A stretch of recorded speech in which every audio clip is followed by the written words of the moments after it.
ঘটনার তদন্তে শুক্রবার এলাকায় আসেন লালবাজারের গোয়েন্দারা। ডিসিডিডি স্পেশাল মুরলীধর এবং হোমিসাইড ও ডাকাতি দমন শাখার অফিসাররা বাড়ির চারপাশে তল্লাশি চালান, কিন্তু মেলেনি খুনে ব্যবহৃত অস্ত্রটি। তবে উদ্ধার হয়েছে দুটি রক্তমাখা গামছা এবং গৌরী দেবী ও তার ছেলের মোবাইল ফোন। দোতলার ঘরে রক্ত ধোয়ার দাগও পেয়েছে পুলিশ।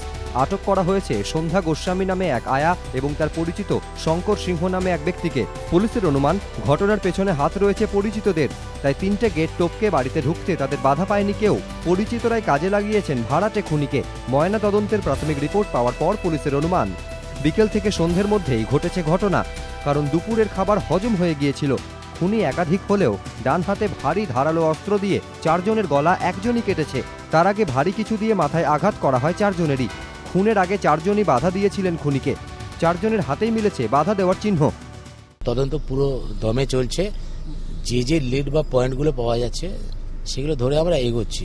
আমরা দেখছি যাদের যাতায়াত ছিল বা যাদের যাতায়াত করার সম্ভাবনা ছিল বা আছে, তাদের আমরা জিজ্ঞেস করে দেখছি যে তারা এই বিষয়ে কতটা জানেন না জানেন। এটা আমাদের তদন্তের নর্মাল প্রকৃতি।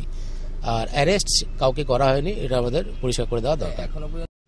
মৃত গৌরী দেবীর হাতের গয়না ছিল অক্ষত। লুটপাটের জন্য খুন নয় বলে পুলিশের অনুমান হলেও স্পষ্ট নয় খুনের উদ্দেশ্য, কারণ দোতলার যে ঘরে মা ও ছেলের দেহ পড়েছিল সেই ঘরের একটি কাঠের আলমারি জোর করে খোলা হয়েছে।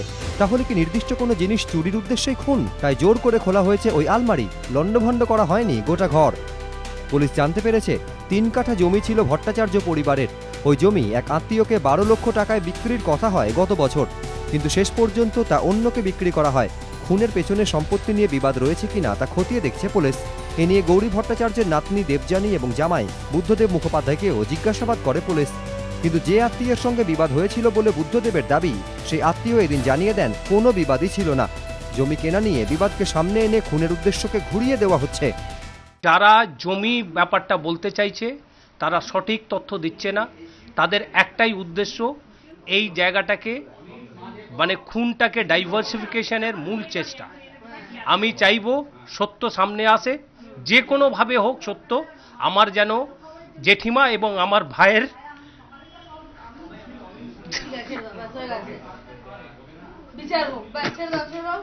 মানে এদের যেন এরা যেন যে কোনোভাবে ধরা পড়ে পায়নি। তাহলে কেন খুন? ঘটনার পিছনে কি ব্যবসায়িক শত্রুতা? বিশাল আকার দোতলা বাড়ি এবং জমি বিক্রির টাকার মালিকানা পাওয়ার লোভেই কি এই ঘটনা?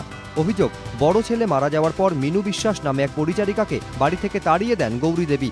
তাছাড়া আত্মীয়ের সঙ্গে ভট্টাচার্য পরিবারের সুসম্পর্ক ছিল না বলেও জানতে পেরেছে পুলিশ। পারিবারিক বা ব্যক্তিগত প্রতিহিংসার কারণে খুন কিনা তা খতিয়ে দেখছেন গোয়েন্দারা। রাজশ্রী দত্তগুপ্ত, হিন্দল দে ও পার্থপ্রতিম ঘোষ, এবিপি আনন্দ, কলকাতা।